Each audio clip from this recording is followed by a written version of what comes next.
नारद मुनि की शिक्षाएं, और 13th श्लोक से हम आगे बढ़ रहे हैं। कल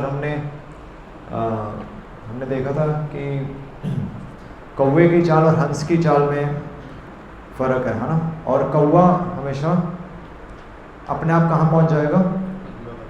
हाँ, कौवा अपने आप कूड़े के ढेर पर पहुँच जाएगा और हंस हमेशा अपने आप शीतल जलाशय के ओर पहुँच जाएगा। ये और हमें पता है वो कूड़े का ढेर क्या है? कूड़े का ढेर क्या है? हाँ एक्चुअली सब कुछ ही है वैसे, क्योंकि जब जड़ भरत हुए थे तो उन्होंने जब फर्स्ट अपना जन्म था तो उन्होंने अपना राजपाट कैसे छोड़ा था? जुहौ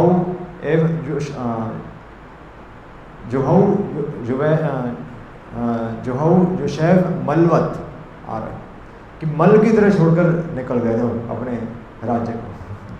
तो ये संसार में चाहे कोई कितना भी एक्सपर्टली काम कर दे, पर वो शास्त्र बता रहे हैं कि वो मल की तरह ही है, क्योंकि भगवान की दृष्टि में तो मल है नहीं, क्योंकि भगवान से अलग ही बैठे हुए हैं।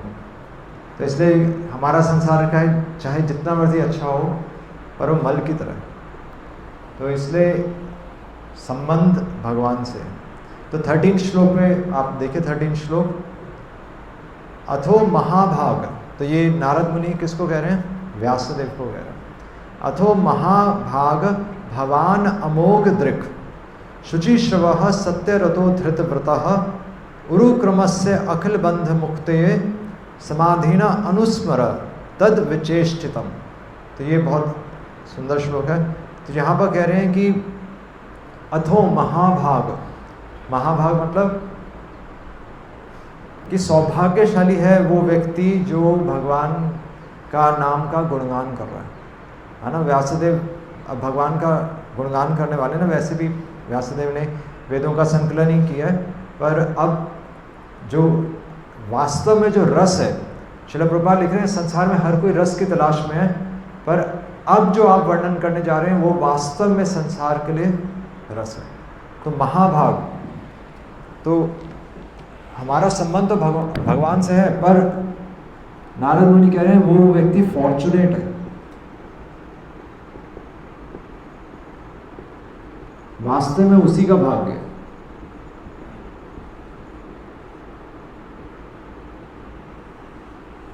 जिसका संबंध भगवान से है ना। अथो महाभाग, और क्यों फॉर्चुनेट क्यों है? भवान अमोघ दृक्, दृक् मतलब दृष्टि, और अमोघ मतलब प्रभुपाद लिखे अमोघ दृक्, जिसने पूर्ण रूप से संसार को समझ लिया, परफेक्ट सीयर। अमोघ मतलब जो इस संसार में वास्तव में पाप को देख पा रहा है, उसकी दृष्टि अमोघ दृक् है। संसार को बस देखना है, आपको संसार से भागना नहीं है, क्योंकि संसार में तो रहना ही है। शरीर को छोड़ के कहाँ जाएंगे? अगर संसार से भाग गए, शरीर से ही है, और शरीर को भी नहीं छोड़ सकते, मन को भी नहीं छोड़ सकते, और संसार कहाँ है? हमारे मन में। तो मन को छोड़कर कहाँ जाएंगे? और मन अपने आप को मन से अलग नहीं कर सकते। तो लोग मेडिटेशन करते हैं, पर प्रभुपाद लिखते हैं कि मेडिटेशन में जब आंखें खोलते हैं, मेडिटेशन करने के बाद फिर वही क्रिया शुरू हो जाती है। तो आप मेडिटेशन में कुछ भी कर लें, बट अल्टीमेटली आंखें तो खोलनी पड़ेंगी, संसार में तो जाना ही पड़ेगा। पर कह रहे हैं अमोघ दृक्, जिसकी दृष्टि ऐसे हो गई है कि वो संसार में पाप को देख पा रहा है, वो सौभाग्यशाली है। तो यहाँ पर ये इंपॉर्टेंट है, अमोघ दृक्।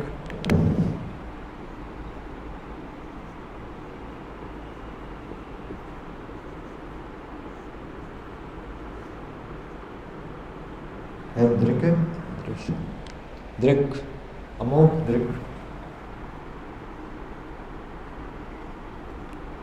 दृक् से दृष्टि आता है। अमोघ मतलब मोघ आशा मोघ कर्मा, तो वो भगवद गीता में भी श्लोक आ रहा है, आई थिंक 9-12 का है कि जो भगवान के संबंध, जो भगवान से अपना संबंध नहीं बता रहा, उसके सारे कार्य विफल हो जाएंगे।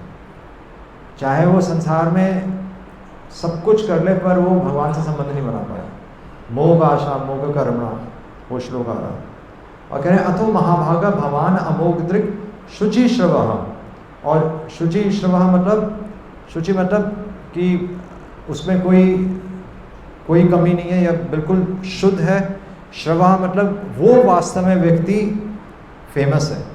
सत्यव्रतः, जिस प्रकार भगवान सत्यव्रत होते हैं, उसी प्रकार एक भक्त की दृष्टि भी सत्यव्रत है, वो हमेशा भगवान की तरफ ही देखता है। और धृतव्रतः, और उसका दृढ़ निश्चय है। क्या दृढ़ निश्चय है उसका? नेक्स्ट लाइन में बता रहे हैं उरुक्रमस्य। उरुक्रम किसका नाम है? उरुक्रम मतलब, क्रम मतलब क्रिया, उरु मतलब ग्रेट, मतलब महान क्रिया। क्या कह रहे हैं? एक्स्ट्राऑर्डिनरी लिख रहे हैं। तो उरुक्रम एक्चुअली वामन देव का नाम है, जिन्होंने अपने कदम से तीनों लोगों को नाप लिया था। तो ऐसे जो ग्रेट एक्स्ट्राऑर्डिनरी जिनके जो कार्य होते हैं, वो कौन है? वो सिर्फ भगवान।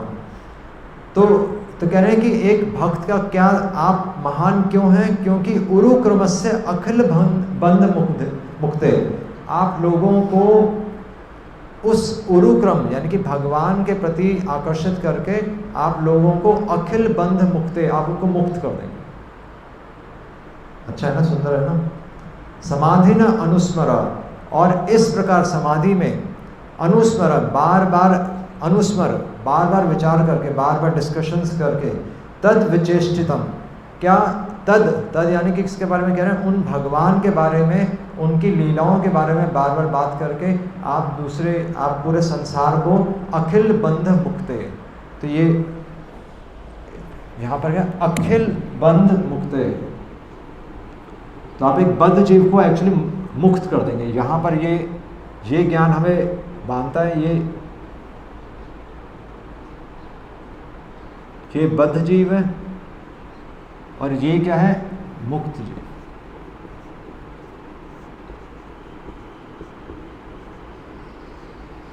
ये हंस की चाल है ना। मुक्त जीव संसार में रहेगा, हंस भी ऐसे ही होता है।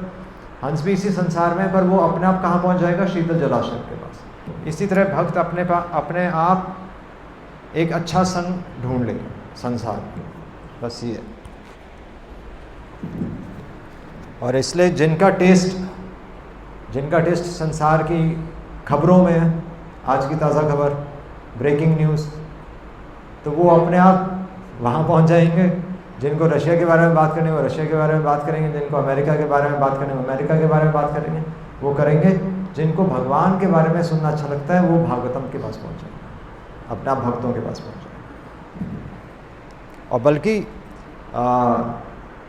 और इसलिए यहाँ पर शिला प्रभुपाद लिख रहे हैं कि शिला व्यासदेव और उनके जो प्रतिनिधि होते हैं वो प्रशिक्षित होते हैं, वो ट्रेंड होते हैं संसार को देखने में। तो ये ट्रेनिंग है बस, बेसिकली हमारी ट्रेनिंग चल रही है बस, कि संसार को हमें देखना कैसे है बस।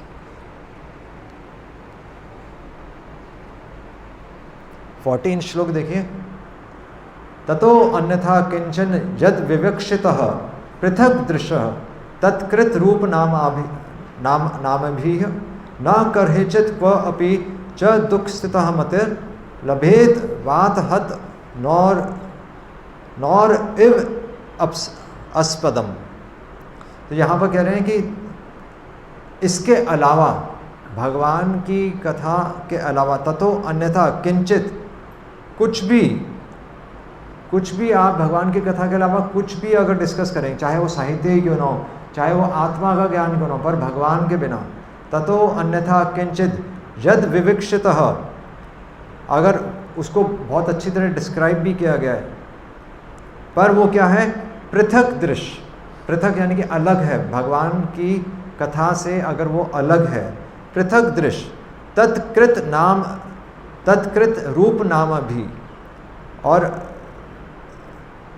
बल्कि उसमें अनेक तरह के नाम और रूप भी हैं, फिर भी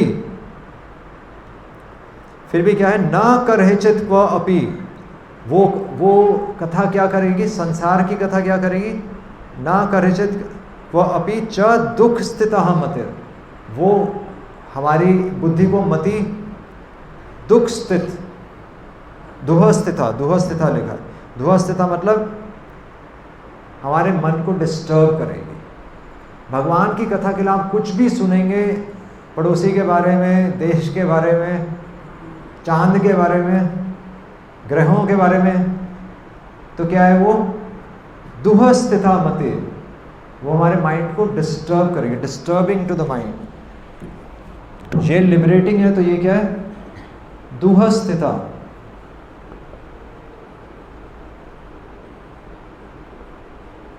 दुहस्थिता मति यानी कि डिस्टर्बिंग। हिंदी में कैसे बोलते हैं डिस्टर्बिंग को? मन को विचलित करेंगे।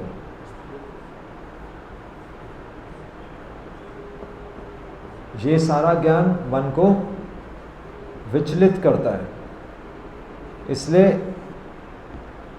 हंस कभी भी ऐसी जगह नहीं जाता, है ना। अब मतलब ये तो हम प्रैक्टिस कर ही सकते हैं, प्रैक्टिस तो खैर मतलब संसार को देखने की प्रैक्टिस करनी है और एक्सपीरियंस तो हम सबको है ही, इसलिए ऐसा पृथक ज्ञान हमारे किसी काम का नहीं है, ये बता। नेक्स्ट श्लोक 15th। जुगुप्सितम धर्म कृते अनुशासतः स्वभावरक्तस्य महान व्यतिक्रमः यद वाक्यतो धर्म इति इतरः स्थितो न मन्यते तस्य निवारणम जनः। तो यहाँ पर कह रहे हैं कि जुगुप्सितम, ऐसा कार्य घृणित है।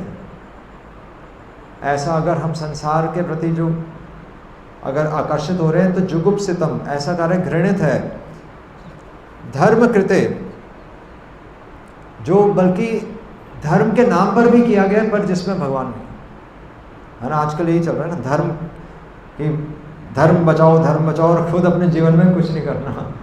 तो जुगुप्सितम धर्म कृते अनुशासतः, ऐसी शिक्षाओं का भी कोई अर्थ नहीं है जो कि भगवान की कथा से, श्रम एव ही केवलम, क्या है ना वो क्या है, कैसा शुरू हो रहा है, श्रम, कि भगवान के नाम के प्रति अगर रति उत्पन्न नहीं हुई तो श्रम एव ही केवलम। धर्म स्वनुतिष्ठ पुंसाम विश्वक्सेन कथासु यः ना उत्पाद यदि रतिन। अगर सारी क्रियाओं से अगर धर्म से भगवान के प्रति आकर्षण ही नहीं हुआ तो श्रम एव ही केवलम। इसलिए कह रहे हैं कि ऐसा कार्य घृणित है। जुगुप्सितम, घृणित है ये घृणित कार्य है।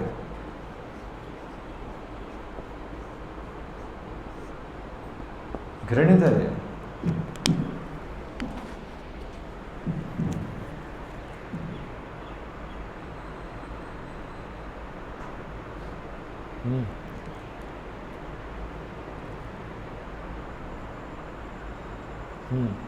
तो इसलिए यहाँ पर बता रहे हैं कि बेसिकली लोग धर्म का पालन करके भी एक्चुअली अपना अर्थ निकाल लेते हैं। क्यों ये घृणित क्यों है? क्योंकि धर्म के नाम पर लोग अपना अर्थ निकाल रहे हैं। क्या है? धर्म से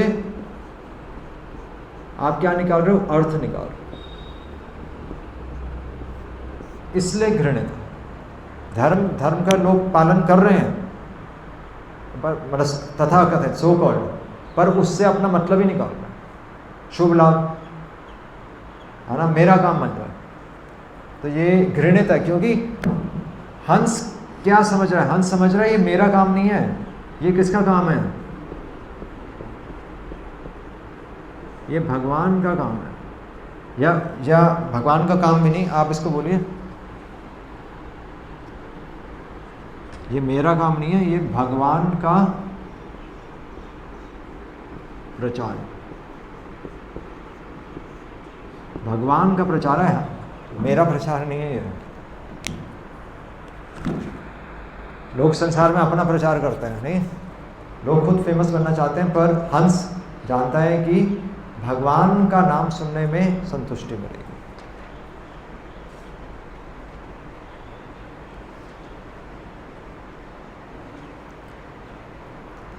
और इसलिए कह रहे हैं कि इसीलिए श्रील प्रभुपाद इसके तात्पर्य में लिख रहे हैं कि इसलिए भगवान का नाम मेडिसिन की तरह काम करता है। इस संसार में जो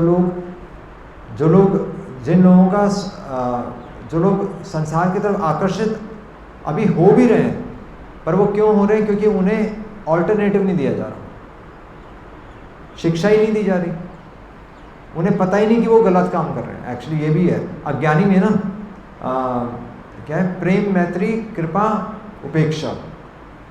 प्रेम किससे करना है?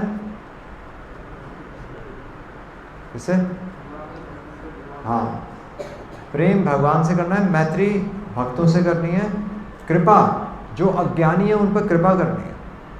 अज्ञानियों को तो फिर हमें ये ज्ञान देना होता है ना। और जो द्वेषी हैं, जो अज्ञान सुनकर भी फिर उसमें से नुक्स निकालते हैं, देखो आपने ये नहीं किया, वो नहीं किया, वो जो नुक्स निकालने वाले वो कहाँ पहुँच गए? वो इधर पहुँच गए, कौवे की चाल पे पहुँच गए। वो ये नहीं देख रहे कि कितना प्रयास हो रहा है, उसमें से भी नुक्स निकालेंगे। तो पर भगवान का नाम हमारे लिए औषधि है। वास्तव में अगर हम बीमार हैं तो हम भगवान के नाम की कमी की वजह से ही बीमार हैं। और आयुर्वेद भी ये कहता है सारी बीमारियों की शुरुआत मन से है। और इसलिए आपको मेडिसिन खाने के लिए बोला जाता है। मेडिसिन खाने का मतलब पता है क्या है? मेडिसिन खाने का मतलब क्या है?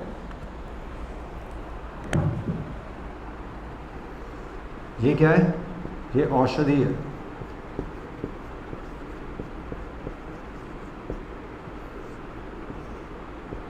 और सिंपल सा है औषधि क्या है कि यहाँ पर एक्चुअली यहाँ पर कोई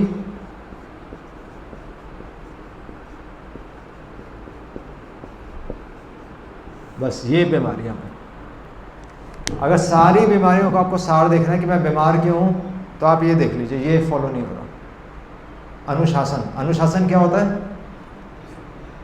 अनुशासन क्या होता है? गलत। अनुशासन डिसिप्लिन नहीं है। ये इंग्लिश और संस्कृत में ज़मीन आसमान का फ़र्क है। अनुशासन डिसिप्लिन नहीं है। वैसे डिसिप्लिन से वो मतलब नहीं आ रहा, वैसे डिसिप्लिन है, पर वो डिसिप्लिन क्यों है? मैनर्स ठीक है, वो ठीक है, हम अपने जीवन में हम डिसिप्लिन हो सकते हैं, पर अनुशासन का अर्थ क्या है?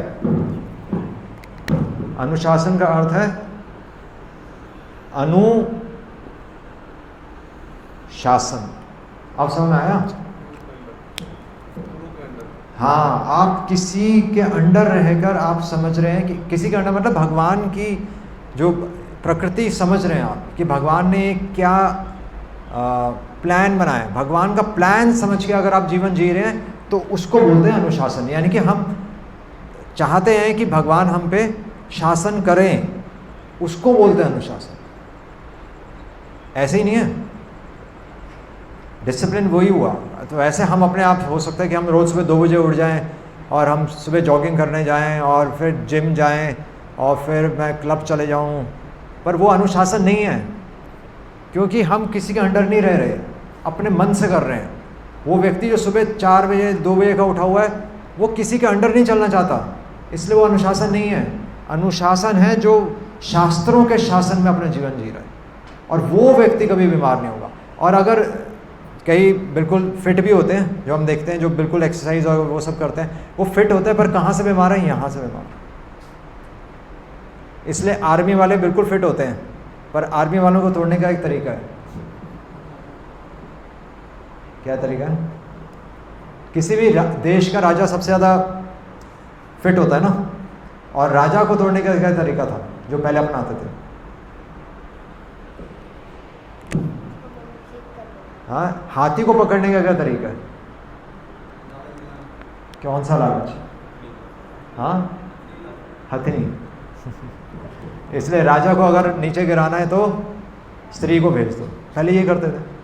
और इसलिए कोई फिट से फिट पर्सन हो, उसको माया आगे कर दो, वो गिर जाएगा, बस खत्म। इसलिए विश्वामित्र मुनि 60,000 साल तपस्या, वही सेम चीज़ें वही चल रही हैं, पूरी हिस्ट्री वही चल रही है, बार बार वही चल रही है। आज भी ये टैक्टिक्स यूज़ किए जाते हैं। आपको अगर किसी भी डिफेंस पर्सन को आप पूछ लीजिए, अब सबके हाथ में क्या है?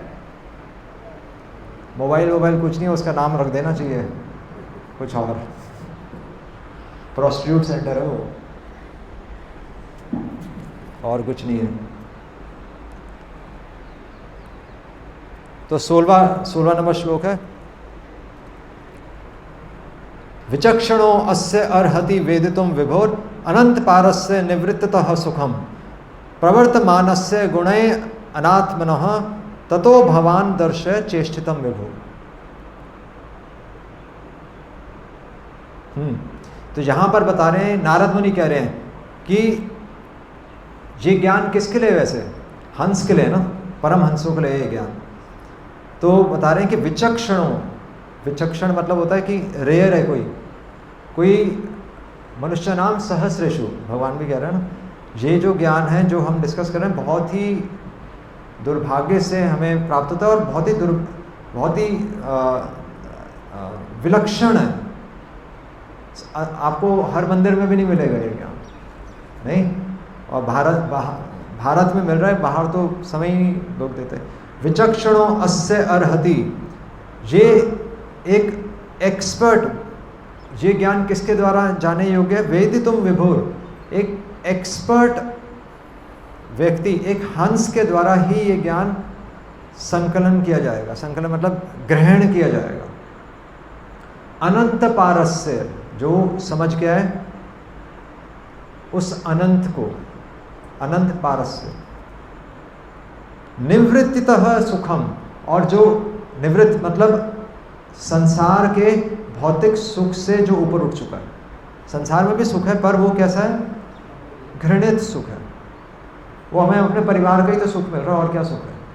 एक व्यक्ति अपने परिवार में ही तो खुश है, उससे ज़्यादा क्या खुशी है उसको। वो भी बड़ी मुश्किल से 12-12 घंटे काम करने के बाद अपने परिवार को खुश कर पाता है, और वो भी बड़े होकर तो बच्चे सुना देंगे।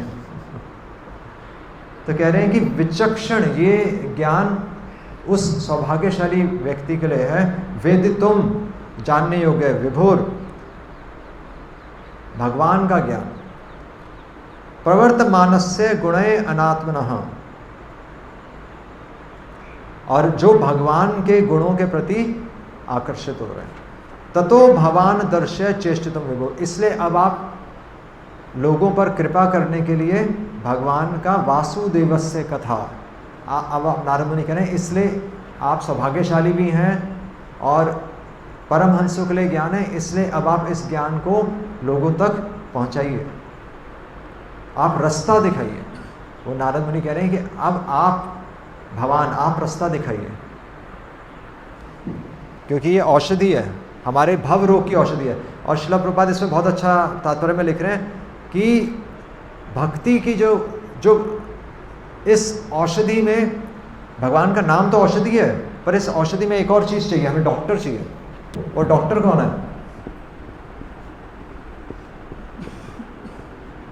डॉक्टर तो वैसे तो व्यासदेव हैं यहाँ पर व्यासदेव का ज्ञान को भी समझाने के लिए हमें कौन चाहिए? भक्त, एक्सपर्ट भक्त चाहिए, जो प्रभुपाद लिख रहे हैं, जो क्या करते हैं, जो सक्षम होते हैं इंजेक्शन लगाने में। भक्ति का इंजेक्शन लगा देंगे हमें, वैसे हमारा मन नहीं करेगा।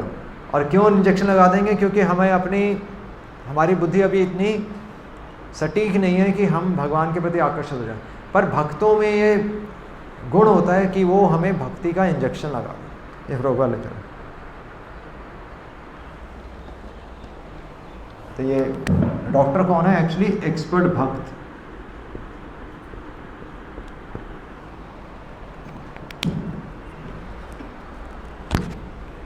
तदीय चरण से भी भक्त सने वास, इसलिए भक्तों के समीप वास करना चाहिए। तो 17, तो ये भी बहुत इंपॉर्टेंट श्लोक है। त्यक्त्वा स्वधर्मम चरण अंबुजम हरेर। त्यक्त्वा स्वधर्मम, त्यक्त्वा मतलब छोड़ दिया जिसने अपना धर्म। लोग कहते हैं ना कि अपना धर्म, अपना काम करो, पर यहाँ कह रहे हैं त्यक्त्वा, जिसने छोड़ भी दिया अपना धर्म। किसके लिए छोड़ दिया? चरण अंबुजम हरेर, भगवान के चरणों के प्रति, भगवान के चरणों के प्रति पूर्ण समर्पित होकर जिसने अपना धर्म भी छोड़ दिया। भजन अपक्व, और जिसका भजन भी हो सकता है एक्सपर्ट ना हो सकता है वो इस मार्ग पे चल के 10 साल बाद गिर जाए, हो सकता है वो उसने ब्रह्मचारी आश्रम बनाया, हो सकता है 20 साल बाद शादी करने पर भजन अपक्वो अथ पतेत ततो यदि, अगर वो गिर भी जाए भगवान के इस मार्ग पर चलने के बाद, अगर वो गिर भी जाए तो क्या होगा? तब भी कोई लॉस नहीं, तब भी कोई लॉस नहीं है, क्योंकि उसका क्या कहें, यत्र क्व व अभद्र, जो संसार में जो लोग अपना जीवन एक्सपर्टली जीते भी हैं पर उनको कोई लाभ नहीं होता। क्यों लाभ नहीं होता? क्योंकि वो कौवे की चाल है, क्योंकि मल में ही जी रहे। आप मल में अच्छी सी फैक्ट्री बना लीजिए, सुंदर सी फैक्ट्री लगा लीजिए, आप मल में करोड़पति बन गए, आप मल में शादी कर रहे हैं, तो रहेंगे तो मल में ही ना। कह रहे हैं कि सब कुछ करने के बाद आप संसार में अगर कुछ भी कर रहे हैं तो मली। और वहीं पर जिसने भगवान का नाम ले लिया, जो प्रयास करे, पर प्रयास करके अगर गिर भी जाता है तब भी उसको बेनिफिट है। ये नारद मुनि कह रहे हैं। इससे बड़ी शिक्षा क्या हो सकती है? एक्चुअली लोगों ने श्लोक नहीं पढ़ा, नहीं तो लोग ये पूछते हैं कि हम इस मार्ग पर चलेंगे, कल को कुछ हो गया, कल को मेरी हेल्थ खराब हो गई तो क्या होगा? नहीं, मतलब सब डरते हैं ब्रह्मचारी आश्रम ज्वाइन करने से, पर उसमें कोई नुकसान नहीं। आप 6 महीने भगवान को दे दीजिए, पर 6 महीने तो आपने दे दिए भगवान को, उसके बाद जो होना था तो वैसे भी होना था, वैसे भी वापस मल में ही आना था, है ना?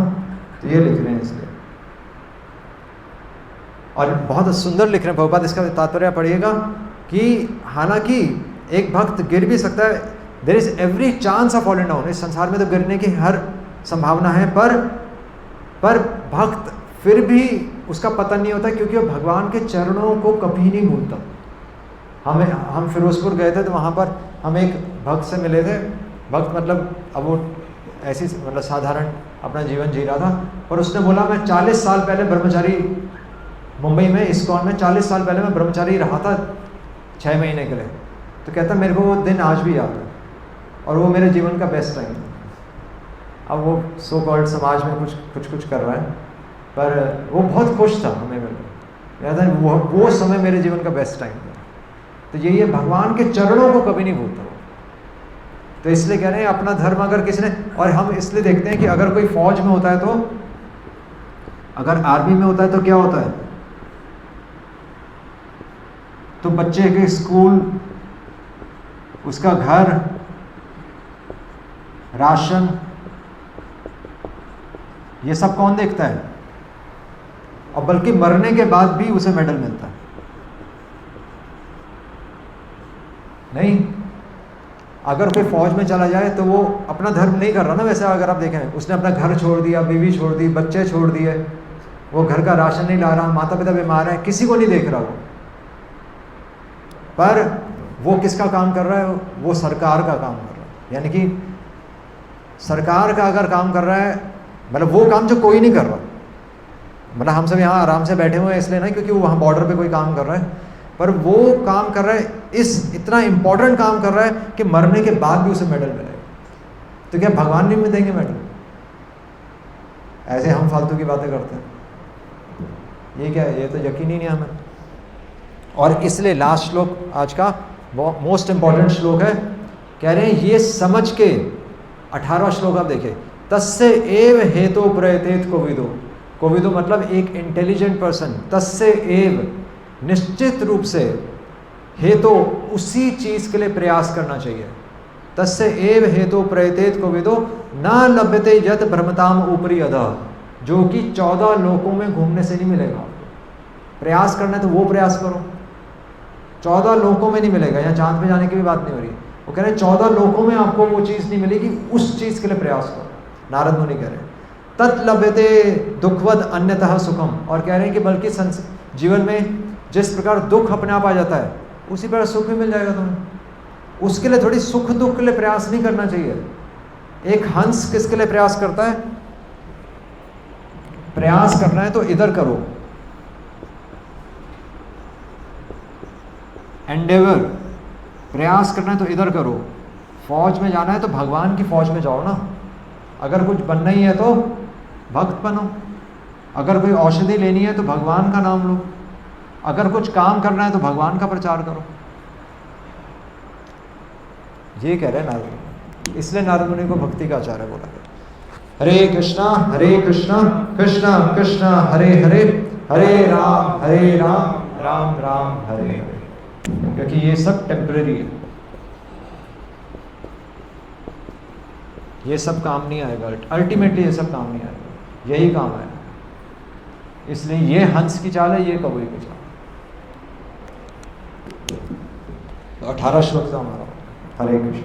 श्रील प्रभुपाद की जय।